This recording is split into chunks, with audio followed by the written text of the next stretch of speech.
दोस्तों, आज की कहानी बहुत ही ज्ञानवर्धक होने वाली है।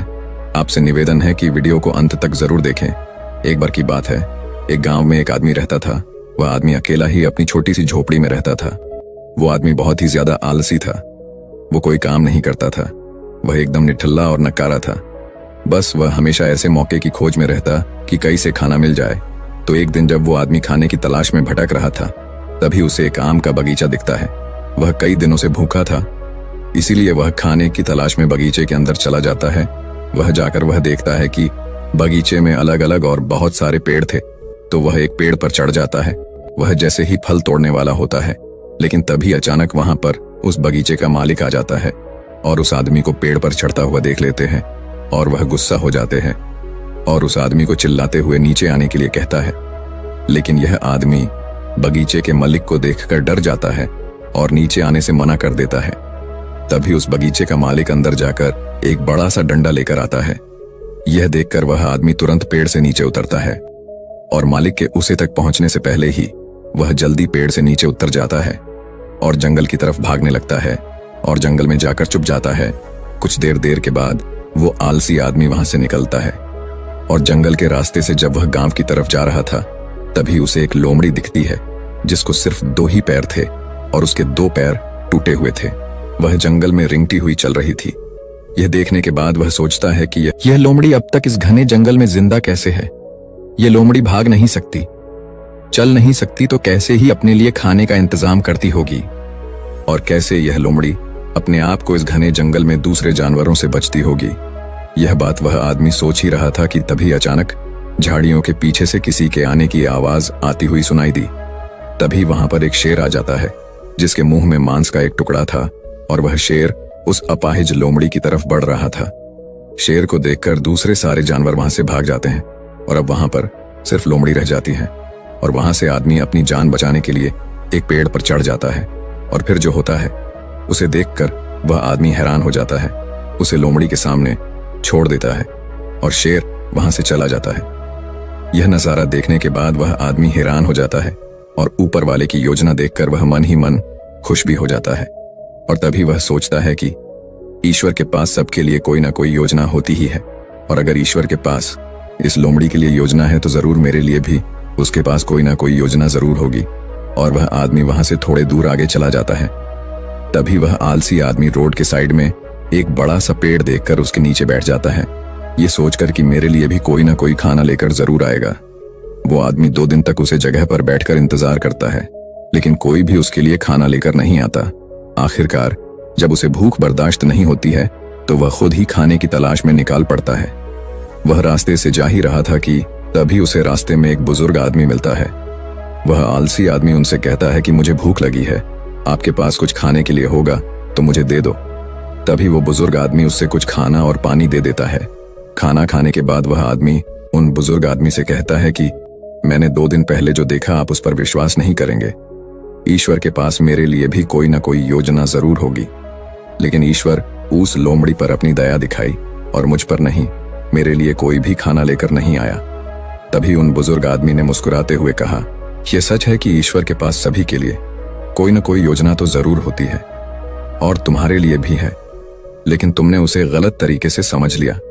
वह तुम्हें लोमड़ी नहीं बल्कि वो तुम्हें उस शेर की तरह बनाना चाहता था। दोस्तों, इस कहानी से हमें यह सीख मिलती है कि अगर हमारे जीवन को ध्यान से देखें तो हमें यह पता चलेगा कि जिंदगी सबक से भरी पड़ी है और हर एक पल का एक दीप मतलब होता है। और सोचा कि वह लोमड़ी सिर्फ बैठी हुई है और वह सिर्फ इंतजार कर रही है कि कब उसके साथ अच्छी चीज होगी, लेकिन वह आदमी यह भूल गया था कि वह लोमड़ी मजबूर थी। लेकिन हम उस लोमड़ी की तरह मजबूर और लाचारी नहीं, ऊपर वाले ने क्षमता दी है अपना काम करने की, बिल्कुल उस शेर की तरह। हमारे पास भी खुद की ताकत और क्षमता है हमारी हालत को बदलने की, लेकिन उसके लिए आपको प्रयास करने पड़ेंगे, तभी आप उस शेर की तरह बन पाएंगे। एक बार की बात है, एक राज्य में एक राजा था। उसका एक वफादार मंत्री था। राजा का मंत्री बहुत बुद्धिमान था। वह अक्सर कहा करता था कि जो भी होता है अच्छे के लिए होता है। एक बार राजा अपने सिंहासन पर बैठा था, मंत्री भी उसके बगल में ही बैठा था। अचानक मंत्री की तलवार राजा के पैर पर गिर गई और उसके पैर की एक उंगली कट गई। तभी मंत्री ने कहा, महाराज, जो भी होता है अच्छे के लिए होता है। राजा यह सुनकर बहुत गुस्सा हुआ।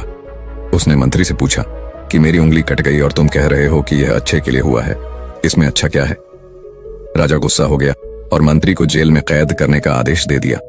मंत्री को इस बात का कोई दुख नहीं हुआ और वह जेल जाते समय उसने राजा से फिर से कहा, जो भी होता है अच्छे के लिए होता है। राजा यह सुनकर हैरान हो गया। उसने सोचा कि यह कितना अजीब व्यक्ति है। वह जेल जा रहा है और कह रहा है कि जो भी होता है अच्छे के लिए होता है। इस घटना को अब 3 महीने बीत गए थे। एक दिन राजा अपने सैनिकों के साथ घोड़ों पर सवार होकर शिकार के लिए गए। वे सभी एक घने जंगल के अंदर चले गए। राजा एक हिरण का पीछा करते हुए घने जंगल में और आगे निकल गया और अपने सैनिकों से अलग हो गया। हालांकि वह हिरण को पकड़ नहीं सका, लेकिन वह अपना रास्ता खो चुका था और घने जंगल में खो गया। जब राजा को यह एहसास हुआ कि वह बहुत दूर आ चुका है और वह जंगल से बाहर निकलने का रास्ता ढूंढने लगा, अचानक राजा को उस जंगल में रहने वाले आदिवासियों के एक समूह ने घेर लिया। उन आदिवासियों का कबीला ना तो राजा के राज्य में था और ना ही वे राजा को पहचानते थे। इसलिए उन्होंने राजा को पकड़ लिया और अपने कबीले में ले गए। वे आदिवासी एक ऐसे इंसान की तलाश में थे जिसे वह मारकर अपने देवता को खुश करने के लिए बलि दे सके। राजा उनसे उसे छोड़ देने की विनती कर रहा था, लेकिन उन आदिवासियों को राजा की भाषा समझ में नहीं आई। उन्होंने खुशी में ढोल बजाना शुरू कर दिया। उन्होंने राजा को अपने कबीले में ले आए, उसे नए कपड़े पहनाए, उसके गले में फूलों की माला डाली गई और उसे बलि के लिए तैयार किया। ठीक उसी समय जब वह राजा को मारने वाले थे, कबीले के मुखिया ने देखा कि राजा के पैर की एक उंगली कटी हुई है। यह देखकर उसने सभी ढोल बजाने वालों को आदेश दिया और राजा की बलि देने से रोक दिया और कहा, इस मनुष्य की बलि नहीं दी जा सकती क्योंकि यह अधूरा है, और यदि अधूरे मनुष्य की बलि दी जाती है तो देवता खुश होने की जगह गुस्सा हो जाएंगे। इसलिए उन्होंने राजा को छोड़ने का निर्णय ले लिया। राजा खुशी खुशी जंगल से अपने महल में लौट आया। वापस आकर उसने सोचा कि यदि मेरे पैर की एक अंगुली कटी नहीं होती तो वे आदिवासी आज मुझे मार देते। इसका मतलब मंत्री सही था, जो भी हुआ अच्छे के लिए हुआ। राजा ने सिपाहियों को तुरंत आदेश दिया कि मंत्री को जेल से बाहर निकालो। उसने मंत्री को उसका मंत्री पद वापस दे दिया और मंत्री से पूछा, मुझे बताओ कि उस दिन मेरी उंगली कटी थी और यह मेरे भले के लिए हुआ। मैं यह समझ गया हूं, लेकिन आप 3 महीने जेल में रहे और आपको इतना कष्ट सहना पड़ा। आपके साथ तो बहुत बुरा हुआ। मंत्री मुस्कुराया और कहा, महाराज, मैं आपका प्रधानमंत्री था और मैं हमेशा आपके साथ रहता था। यदि मैं जेल में नहीं होता तो उस दिन भी आपके साथ होता। महाराज, आपकी कटी उंगली देखकर उन्होंने आपको छोड़ दिया, लेकिन मेरा शरीर पूर्ण था और यदि मैं आपके साथ होता तो वह मेरी बलि जरूर दे देते। इसलिए अच्छा हुआ कि मैं उस दिन आपके साथ नहीं था और मैं जेल में था। इससे आपकी जान बच गई और मेरी भी जान बच गई। इसलिए मैं हमेशा कहता हूं कि जो भी होता है अच्छा होता है। दोस्तों, अगर हम अपने जीवन में देखें तो पाएंगे कि हमारे जीवन में भी कई बार ऐसा समय आता है जब हमें लगता है कि हमारे साथ बहुत बुरा हो रहा है या ऐसा नहीं होना चाहिए था। लेकिन कुछ समय के बाद अगर हम पीछे मुड़कर देखते हैं तो हमें लगता है कि उस समय जो भी हुआ वह अच्छे के लिए हुआ। दरअसल हम प्रत्येक घटना को अपनी बुद्धि से आंकने का प्रयास करते हैं, लेकिन वास्तव में हमारी बुद्धि भी सीमित होती है। हम अपनी सीमित बुद्धि से किसी घटना के उचित या अनुचित होने का आकलन नहीं कर सकते। पूरा संसार कर्म पर आधारित है। जो अच्छे कर्म करता है उसे सुख मिलता है और जो बुरे कर्म करता है उसे दुख मिलता है। इसलिए अगर आप किसी दुखद दौर से गुजर रहे हैं तो हमेशा याद रखें कि आपके बुरे कर्म कट रहे हैं और प्रकृति आपको आपके बुरे कर्मों का फल देकर हर समय उन्नति की ओर ले जा रही है। यह सृष्टि हमारे दुश्मनों द्वारा नहीं बनाई गई है, इसलिए इस दुनिया में कुछ भी गलत नहीं हो सकता। इसलिए अपने दिमाग से यह ख्याल निकाल दीजिए कि आपके साथ कुछ बुरा हो सकता है, और हमेशा याद रखिए कि कभी कभी जो भी होता है अच्छे के लिए ही होता है।